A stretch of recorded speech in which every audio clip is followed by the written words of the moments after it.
Hello, how's it going? Oh, good. How are you? How are you, Luke? Oh, doing well, doing well. Yeah, some of us, I guess, got back from clinic a little bit, so yeah, fun stuff. I'm finally home eating food, so Oh, okay. We don't mind if you eat. Yeah, we're, yeah, we're used to that. Our dinner is ready. that's As good. soon as we're done, we can eat. What do you That's have? good. What are you guys having for dinner? Something good? It's not so special. It's tuna salad and salad. All right, that It's a sounds Monday night dinner. That's what it is. How about you? right. I just threw some chuck pot roast food in the crock pot, so that's Oh, sounds like your dinner is a lot better than ours, Luke. I'm telling you right now. I can't. I just threw it in the crock pot and like this will work. So Cook it long enough and enough sauce or whatever, it tastes great. yeah, exactly. You can't complain about that. It's food. No, no. Uh, What year are you in? I'm a D3 right now. I'm about to be D4 pretty soon, so it's been pretty fun so far. A lot of learning, a lot of understanding how to work with the computers, how to schedule, administrative work. I mean, you think you do one thing, just treat, and nah, you're learning everything. So it's so much fun. Yeah. I remember when It's a lot. when we had a transition to that, Yes. and we were given 2 weeks. Very little instruction in 2 weeks or so to kind of get the whole thing together. But anyway, Just in 2 weeks, kind of like a setup for it, or yeah, they just kind of January of that year decided no more paper charts and they stopped it. And there wasn't really any kind of, it was kind of a learn as you go situation for even for the faculty, which is what we were, obviously. So, that didn't make for the most smooth or efficient transition. Let's just put it that way. that's always fun. Yeah. Learning stuff on the go is always good too. Yeah, exactly. Well, it's like, what do they call it? On the job training. On the job training, or it's like, when you learn everything you need to know at the last minute, Oh, what you need to know when you need to know it. Right. when I was I worked in the pharmacy back in was it 20? It's been a while ago. Wow, 2016, the summer. I was just a tech, but I'm like, oh, this job should be pretty straightforward. And just the pharmaceutical industry, I'm like, no, this is not easy. I was a Yeah. month and a half in, and I'm like, I still don't know what I'm doing. You want me to? Okay, sure, we'll do that. Yeah. So That's what happens. Every job has its real particulars Yes. kind of thing. So even though you may have expertise in one arena, it doesn't always translate to the next. So every new job is like, totally new. just going with an open mind, I guess. It's the best thing you can do. So we want to invite all of you to turn on your cameras if you'd like, because we'd love to get to see your faces as we talk to you. Thank you. And I think, should we wait a few more minutes, would you say? Luke, were you telling us that people are just getting back from clinic now? Should we give them a few more minutes? Yeah, it's probably they're probably back from clinic right now, unless they're running errands. Okay, so I think we can get started. And first of all, we want to thank Sue Patel for arranging this. So Yes, thank you, you. Sue. We really appreciate it. We know that it can be hard work to arrange a seminar like this. So thank you very much. And I think we'll start by introducing ourselves. So Sure. I'm Dr. Ivy Peltz. I'm Dr. Eric Studley. And we are the founders of Doccupations, which is an online algorithmic dental job matching service. So that means that when you graduate and you're ready to get a job, we're going to help you find one. In the meantime, now we would recommend that you go on to www.doccupations.com and use promo code ESS Cares. That's all capitals. If you go to the chat box, you'll see all this info there. So you can cut and paste. And we would like you to become members of Doccupations right now. So that's going to give you a free membership. The membership will be free until 3 months after the end of dental school or your residency program. You check off if you're going to be doing a residency.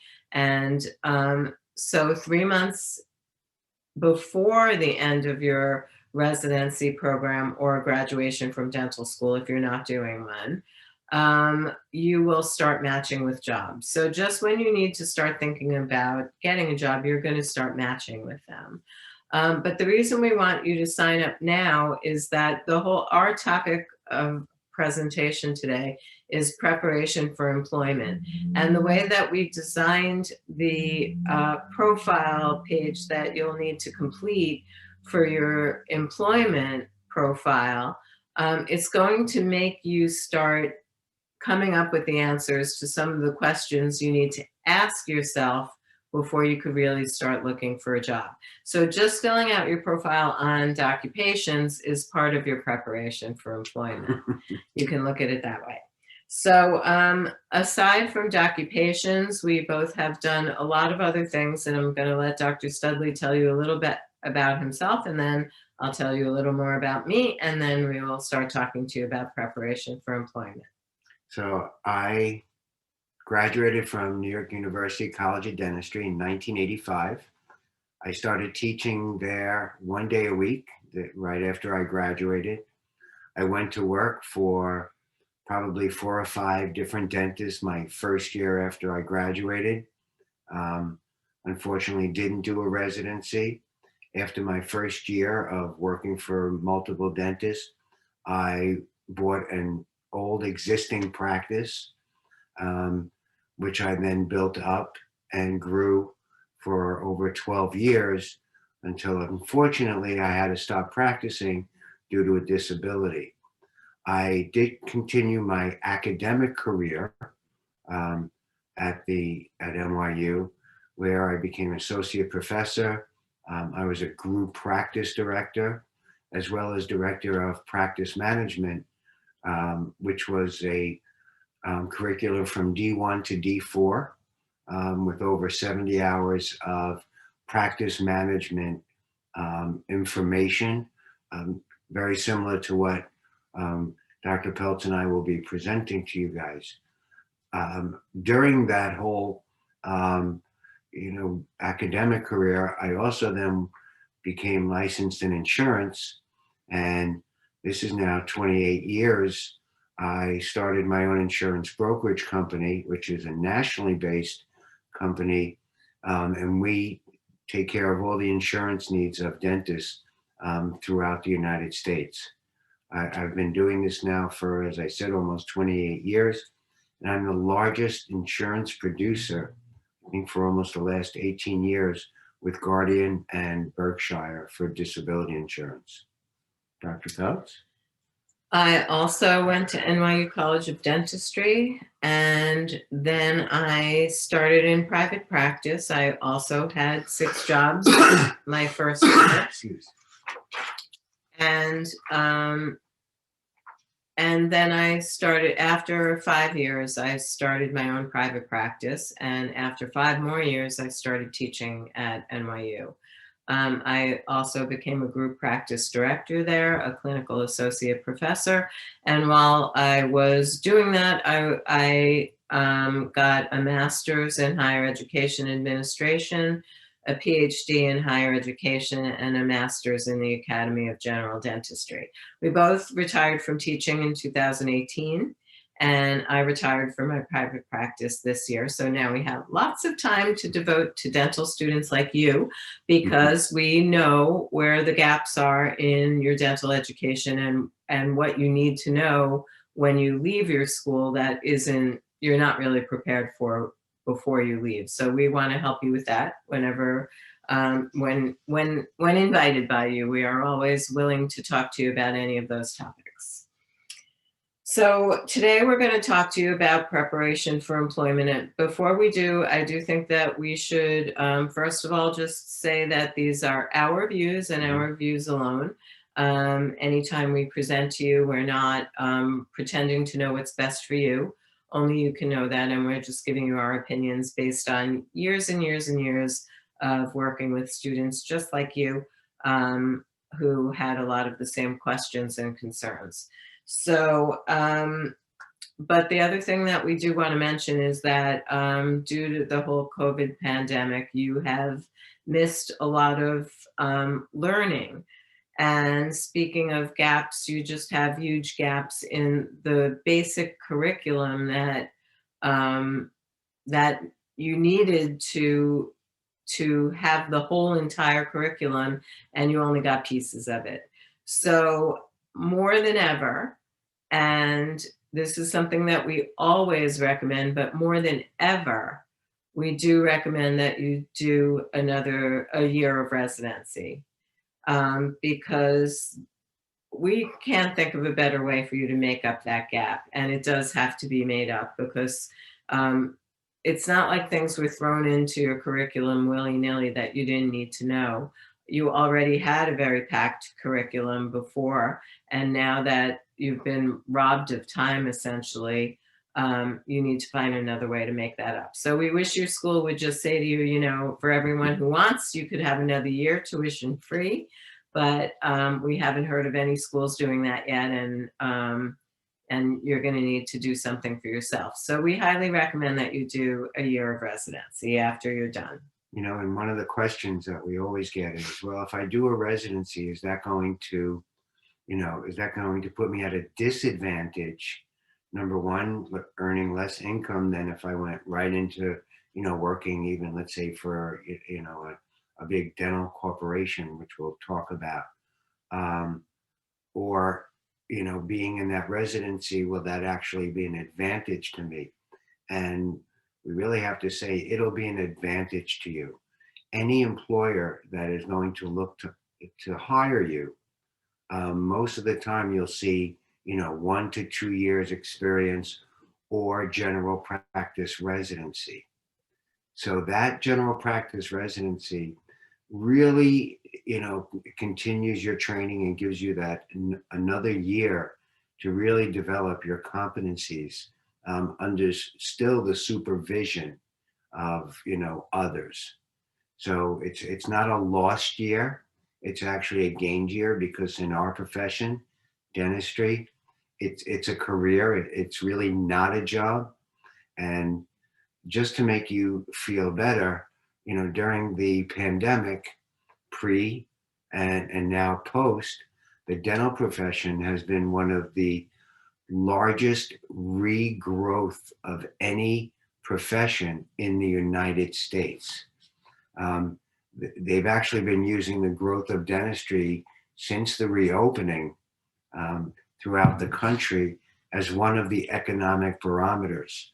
And statistically, more than 88% of dentists are back to their regular norm.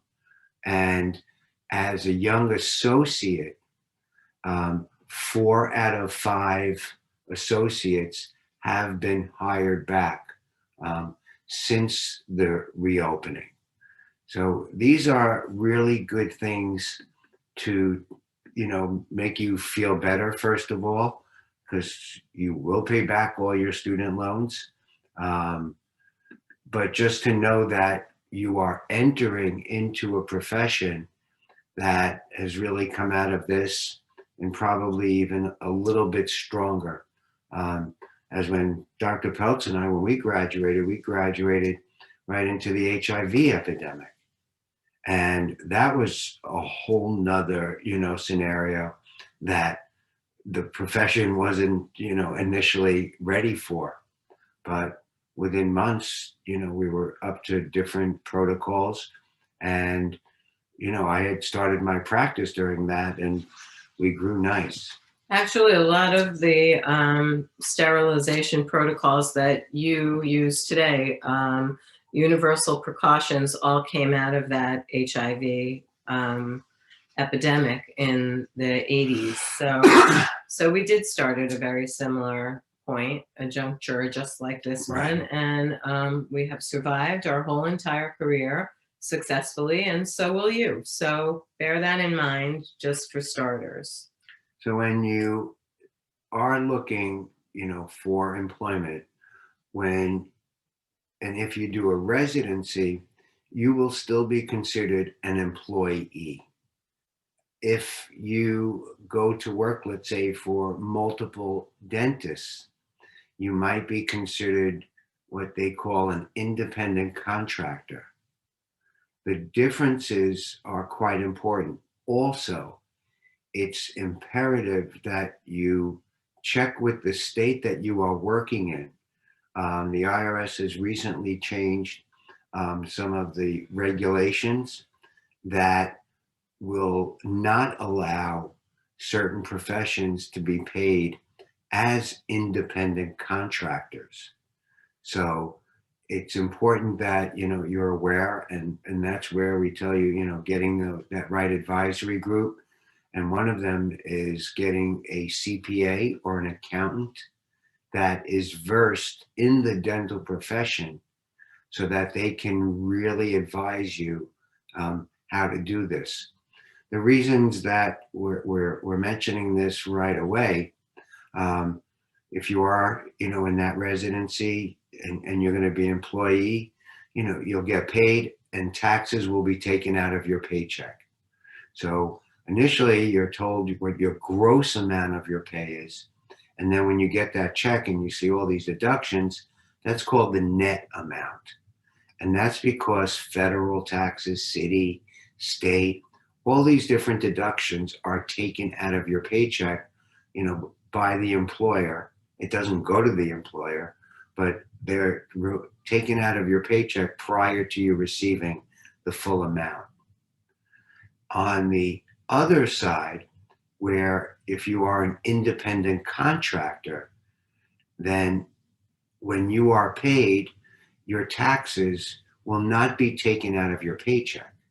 So that if I am paying you $10,000 a month, at the end of the month, I give you a check for $10,000. The problem is you are responsible for all those taxes and you will have to pay them by the end of the year. But if you are an independent contractor and it's legal in the state that where they're paying you, then you must meet with an accountant and prepare what we call quarterly estimated taxes. So you'll be paying as you go rather than being hit with a whopping bill at the end. Because the two scenarios are with either one, you could be very surprised.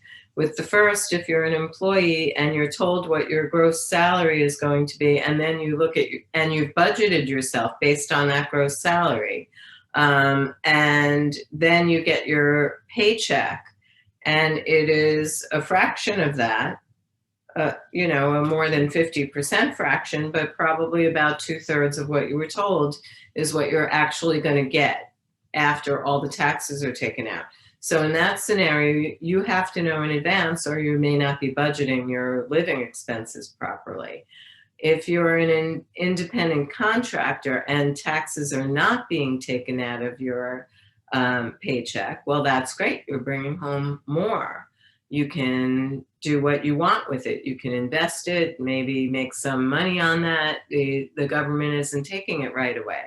But if you don't take that into consideration, and now you're same thing, you're budgeting yourself too high because you don't realize that you have those taxes to pay at the end, you're not going to have the money to pay them.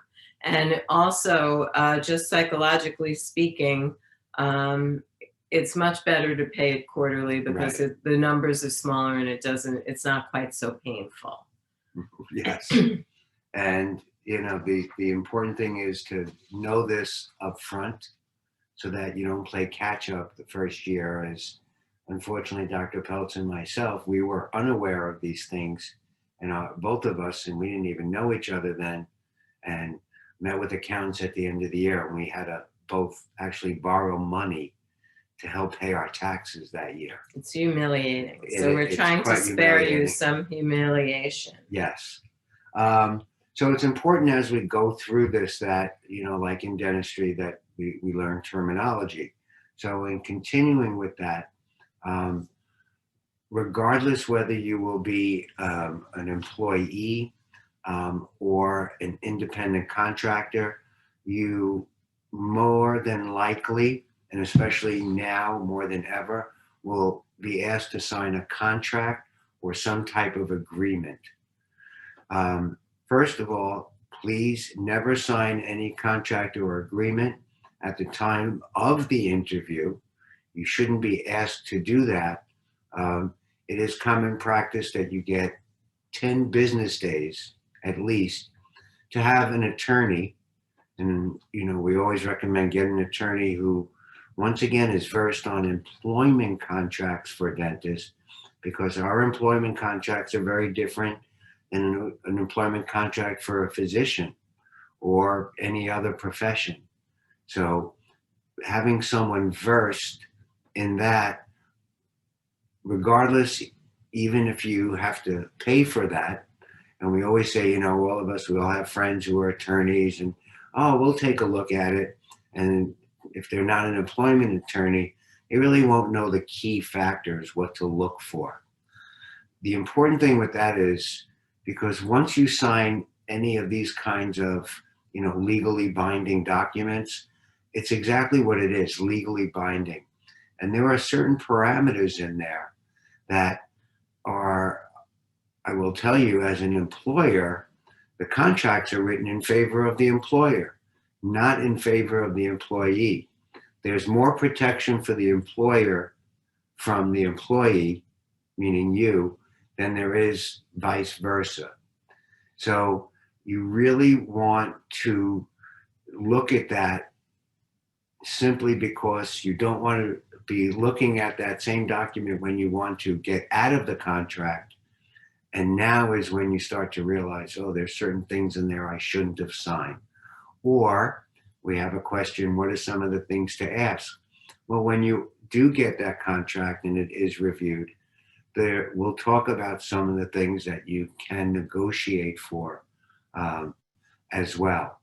So having time to sit back, grab your advisors, review all this, and make sure you know what you're signing before you sign. So one of the other things that's, I think, quite important for all of us is, how do we get paid? So, and this could be regardless whether you're a W-2 or an employee, or a 1099 independent contractor. So there's a lot of different terminologies. We'll go over that. We'll tell you what we think is the most favorable for a dentist, and you could still form your own opinions. But if you are doing a residency, then you will be given an annual salary that's pretty much straightforward. There's really no other things that might be attached to that. If you are working for, let's say, a corporation or an individual dentist, or a group practice, or let's say you're even working 2 days a week for one dentist, 2 days for another, 2 days for another, which a lot of new dentists do at the beginning of their careers, there's a number of ways you'll get paid. One of the first ways is called a draw. And new dentists, it sounds very attractive. What a draw means is, and we like the examples. I say to you, I'm going to give you a draw of $10,000 a month. And at the end of every 3 months, we are going to sit down, because I'm going to base that on 30% collection. So what that simply means is, so 3 months go by, I paid you $30,000. Now at the end, we sit down and we go over what was actually collected. And based on 30% of the total that was collected, that's what your pay will be. So at the end of that reconciliation, it turns out you did $25,000. I paid you 30. You don't have to give me back 5,000, but next pay period, instead of you having to now produce and collect $30,000, you have to do $35,000. Especially for a new graduate, it adds stress to start to produce and possibly do things that you shouldn't be doing or working faster than you should. So the draw is like an advance on your Right. salary, and that puts you in debt potentially, and you don't want that.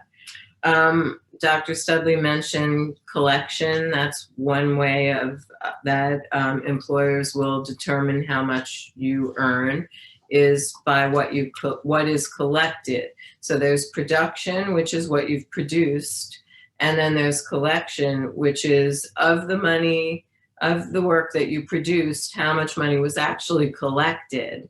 That's called collection, and you would get a percentage of that. So it's either percentage of production or percentage of collection. Obviously, percentage of production is much more favorable for you. But unfortunately, in this environment right now, meaning the past many years, the trend is much more a percent of collection, which is unfortunate because you have no control over that as an employee or associate in the practice. You're not hiring the people who are actually doing the collection, and you're not the one doing the collection yourself. So just understand that that's something you may need to find out more about, is how good is the front desk at, how good are they at collecting the money? That impacts you. So if you are being paid, and as Dr. Peltz mentioned, that pretty much is the flavor of how dentists are paying.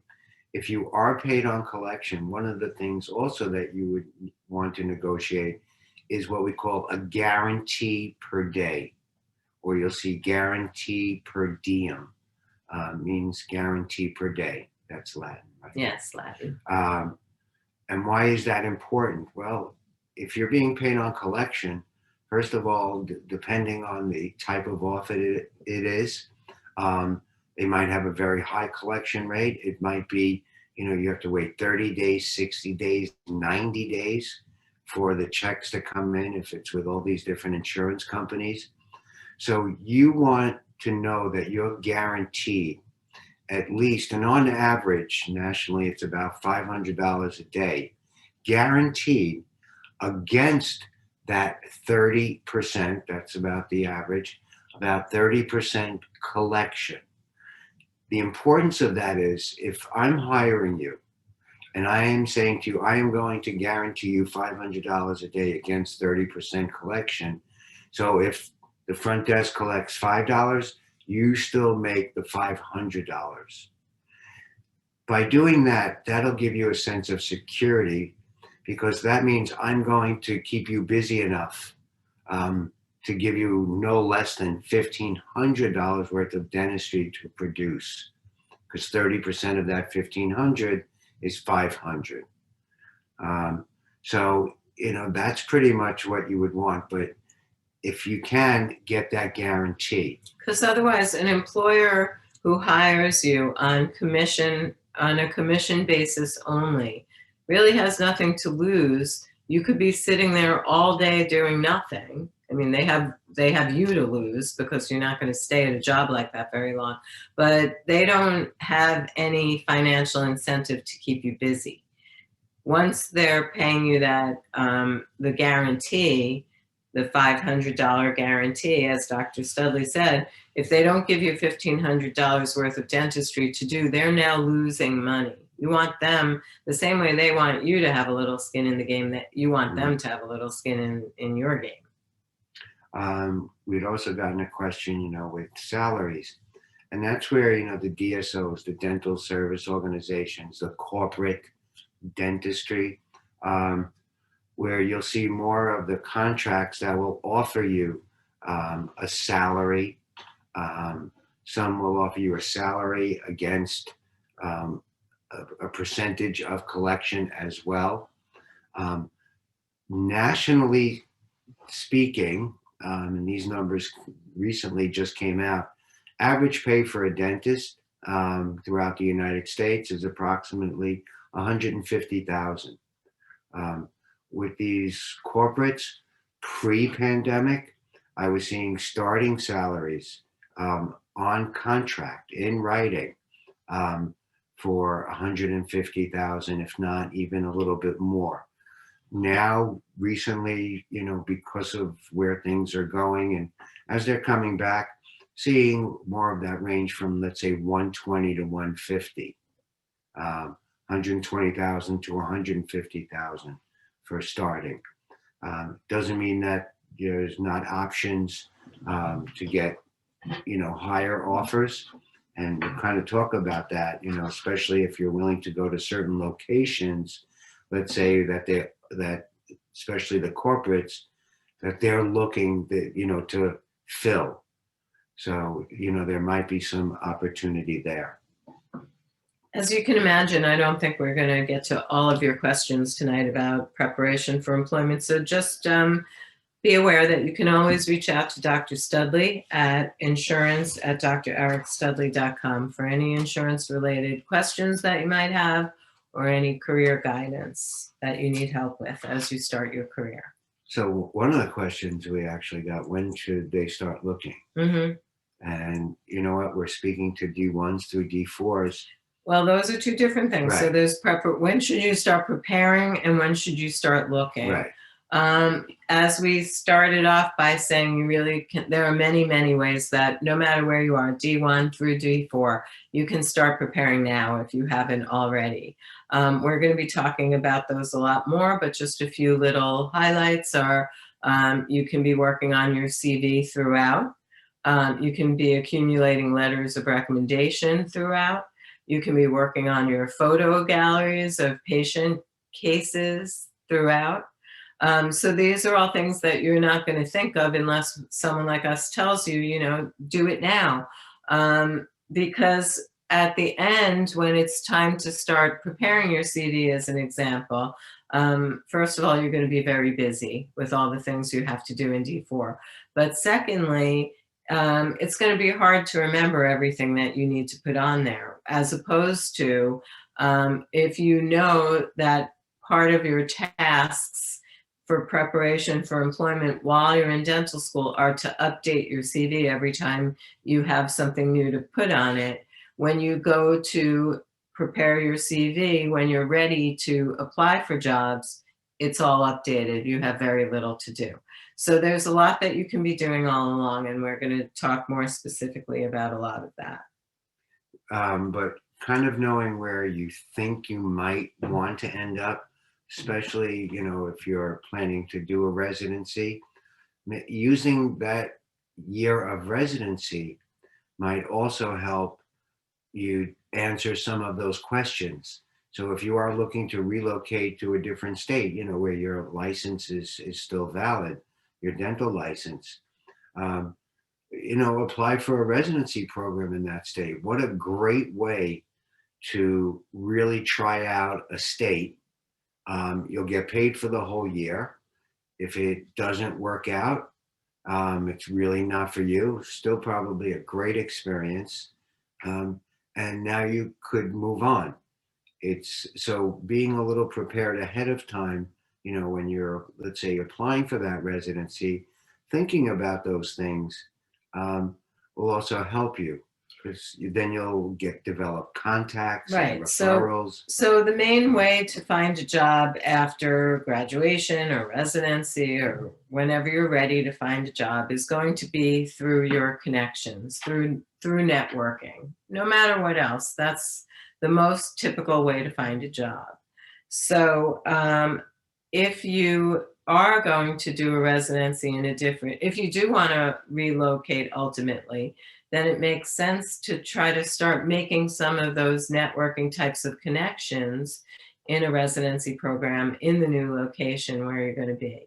So that's a suggestion, is start getting your networking going. Now, let's say you are going to relocate, but for whatever reason, you're not going to do your residency program where you're going to relocate. You still want to start networking. So that's another way that you can be preparing now, is reaching out to dentists who live in that area. See if you can get some kind of mentorship going with one of them. Dentists are very happy to help out dental students and to talk to them. So just reach out to a few and say, I'm a dental student. I think I'm going to wind up moving to wherever you are. And I was wondering if maybe once a month I could pick your brain, see what they say. So also when looking, one of the really good resources that is at no cost is using the ADA for different, what we call demographics. So if you're moving by yourself, or you're, not sure where you want to practice, by looking at different demographics, it'll tell you certain information. For example, especially even if you're looking to, start a practice. So you want to start working there, obviously, before you open a practice. Demographics will tell you the population density, the median income of the population. It'll even tell you the education levels, the median cost of homes, so that depending on the type of practice, that you are looking to do, will also depend on the population that you'll be working with. So it's a really good resource that is available to you guys now at no cost, and also will help to kind of answer a lot of, different questions like that. Before you decide where you want to practice, you're going to need to make some decisions like what kind of lifestyle you want to have, and what type of work-life balance do you want to have in your life. These are all the types of questions that you'll need to start thinking about. What are your economic goals?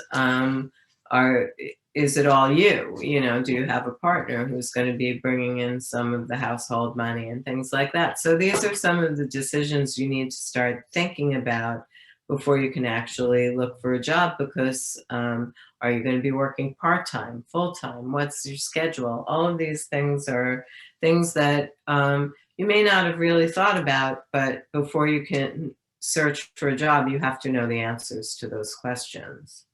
So, one of the questions that we got, how am I going to make myself stand out? How do you create your brand? Right. So, and we did get a specific question, especially if you don't want to be on social media.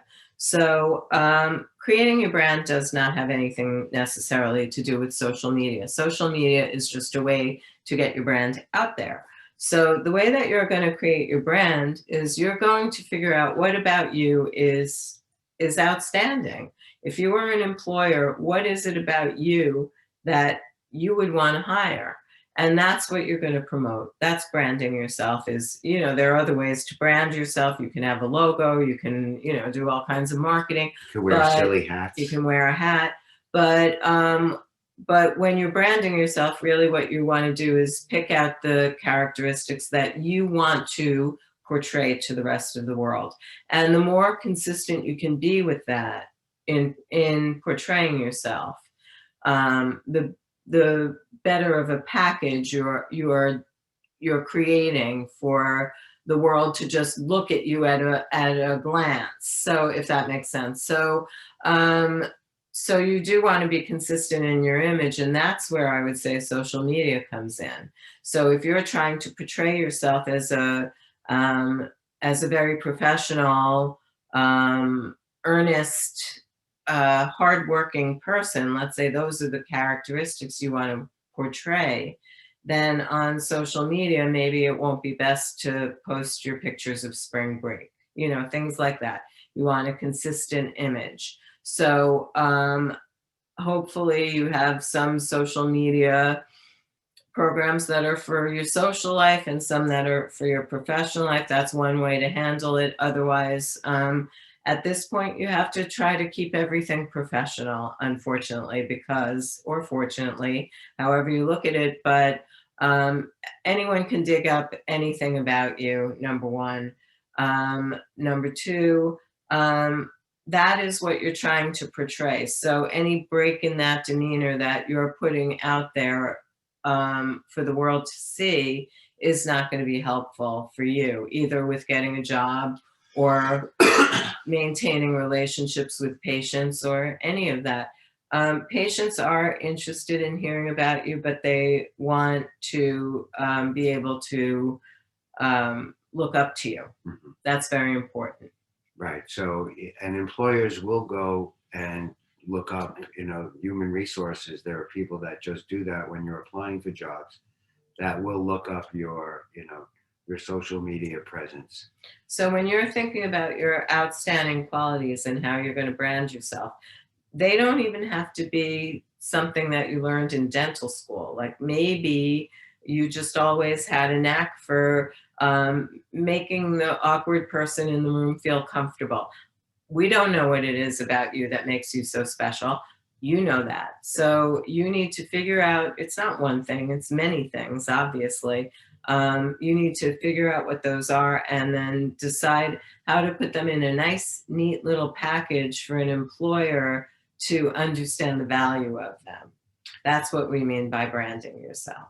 So one of the ways that we'll do that by really making sure that you have an extremely highly professional CV, because that right now, and I think even moving forward, there'll be more virtual interviews than ever, where companies used to fly you out there for more of an in-person.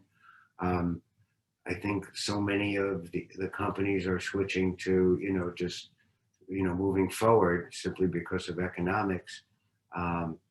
That virtual type interview. So, And usually the way that it works is if there's an available position, they ask for people to send in a cover letter and a CV. So imagine being the person receiving and having to read all of these cover letters and CVs. We can tell you, because we read a lot of cover letters and CVs from dental students applying to residency programs, that they really all sound alike. So you have to find a way to make yours different, because otherwise it's like, how is this person going to decide from a CV, from looking at a stack of CVs, to pick you? That's your job, is to figure out how to make yourself stand out. If the first impression they're going to get of you is your CV, how do you make yours different? so one of the ways that, is that you need to educate the person who's interviewing you. Um, a lot of times now, especially now when you're applying for a job, you might not be interviewed by a dentist. You might be interviewed by an office manager initially, or a human resources department. And they're not going to be dentists, but they are the ones that you will have to be answering to, during this interview. And you will have to impress them, because if you don't, it's not getting to the next level. So educating them on, number one, your dental curriculum, because not every dental school is the same. They're same in a lot of ways, but some also have other outstanding things. I know at our school, at the time was one of the first Invisalign certified. Every student graduated class 1 certified with Invisalign. They had an implant crown restoration requirement. So, these are things that if they didn't put on their CV, their potential employer would not know that they know how to do these things necessarily. Right. So that's important. Then to take it one step further, we highly recommend that you include a photo gallery afterwards. So you have your 2 or 3 page CV. That's not of you. Right. That's of your cases. But of the cases that you've completed. So that it would be endo, let's say, and you'll have a single canal, 2 canals, a molar. Then you'll have a perio case. Let's say if you worked with an implant case, or you did a certain type of perio surgery, an oral surgery, an extraction, or some kind of surgery you did, an aesthetic case, and whether you did the case or not. So often, in dental school, the patients come in, you guys do this magnificent workup, you do these wax ups that are just phenomenal. You got like 3 or 4 different, other departmental consults, and then you present this to the patient, and the patient says, "You know what, doc, I'm just going to get a partial." And you're like, "Oh my God, I just spent all of this time getting to this." First of all, what a phenomenal learning experience. And that also is something that you should include in that photo gallery. Make sure the models are immaculate. But what a phenomenal, excellent talking point at an interview as well. Also, when you're including photos of your work or X-rays of your work, just like pick out your most critical faculty and have them look at it before you decide to include that in your CV.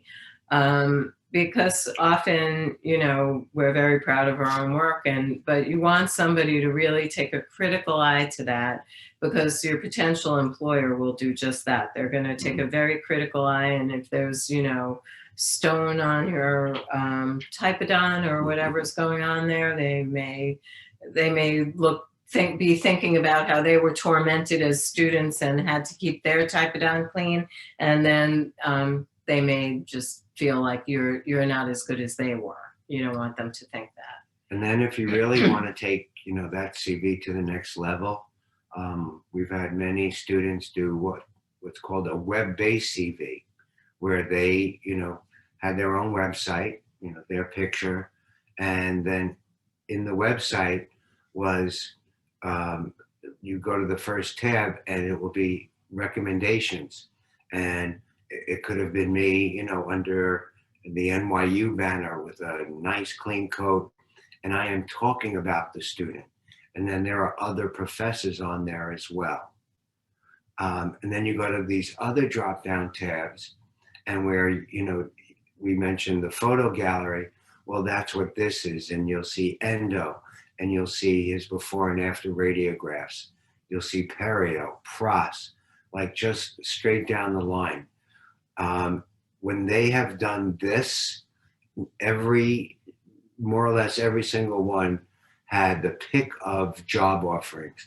Talk about branding yourself right off the bat. When, you know, a dentist can receive something like this and, you know, would just be in awe that, you know, so few people have done this. Right. So you could imagine in that scenario that we painted earlier, where somebody has a stack of CVs, and then in comes one with a link to a website, and everything is organized and beautiful and professional looking. That person has found a way to distinguish him or herself. So that's what we're talking about when we talk about branding yourself. It's really just finding a way to distinguish yourself.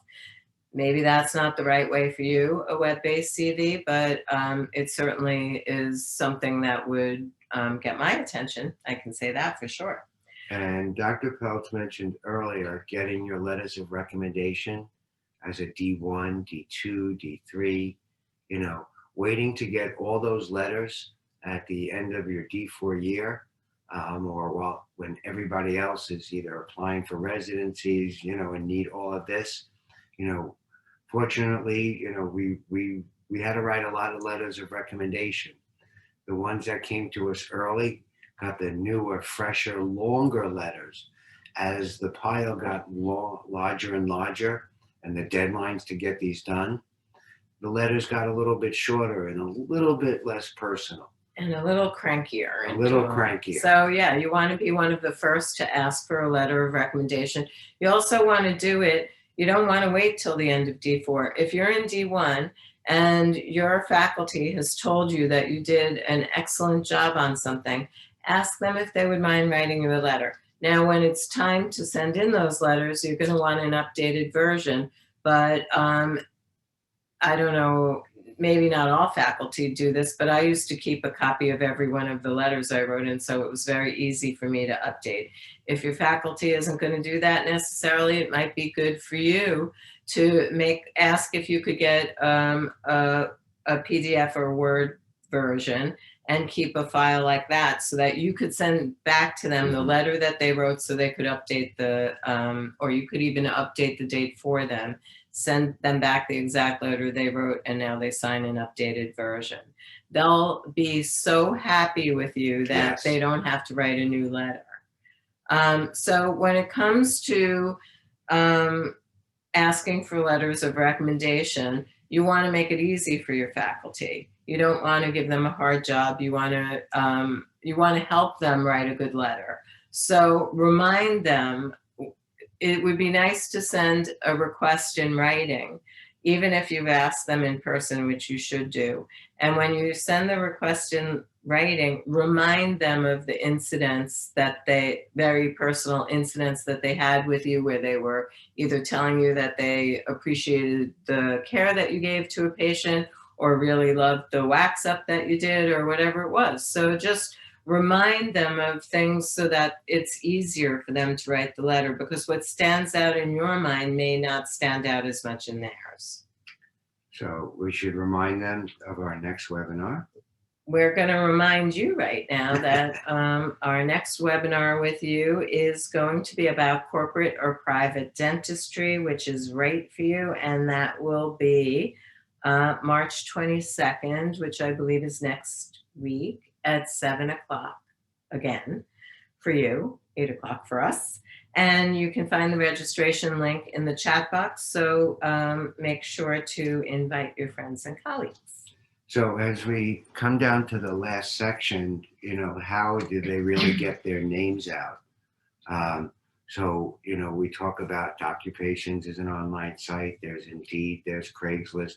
There's all these different sites. The ADA has a site. We recommend that you put your name, throughout everywhere because it is a numbers game. But some of the things that you can do, and especially now as we're starting to, fully go back to, reopening and social meetings. When they are available, you should attend any of the local meetings for the local dental societies in your area. If you are looking to relocate, you should attend those meetings. It's a great way to really network yourself. Dr. Peltz and I, we attend a lot of meetings, we speak at a lot of these meetings.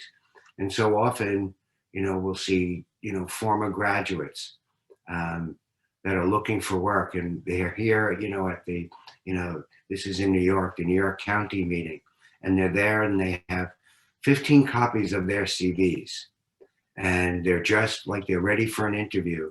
And their goal is to give out those 15 CVs before they leave that meeting. And these are not necessarily the dentists that are looking to hire, but everybody's at a nice, collegial kind of meeting. And in the dental profession, dentists love helping other dentists. So I might not, need to hire a dentist as an associate, but I have about 100 other dental friends, and probably in one of our conversations, somebody's like, oh, if you know of anybody, I need a dental associate. Great way to really network yourself. And one other way to distinguish yourself when you're looking for a job is your preparation. So when you're thinking about a job, you need to really research it. You want to go to the website and you want to find out how you can make yourself indispensable to that practice owner. So let's say the practice is not open on Saturdays and you're fine with working on Saturdays. Before the owner even thinks about that opportunity, you're going to say, I noticed you're not open on Saturdays. I'm available to work Saturdays. Maybe that would be a good way for me to build the practice within the practice. And think about what opportunities there are for growth, because this person who's looking for an associate needs help. That's why they're looking for you. That's one last thing that I want to leave you with is that at the beginning, it's hard to remember that you have value. You're a recent graduate, or maybe you're new out of your residency program. It's the first job you're looking for as a dentist. And all of your shortcomings. But the person who's looking for help, they need help. They want you. So when you're thinking, when somebody gives you an offer, don't jump at the first offer that you get because you're so grateful that you've been offered a position. Remember that they need you as much as you need this job. And And just please bear that in mind when you start negotiating for your position. So one of the, many of the last things that I always keep saying, because then I always come up with different things, but one of those old kind of methods that work, and Dr. Peltz and I did this back in, and this was, not to say how old we are, but before emails.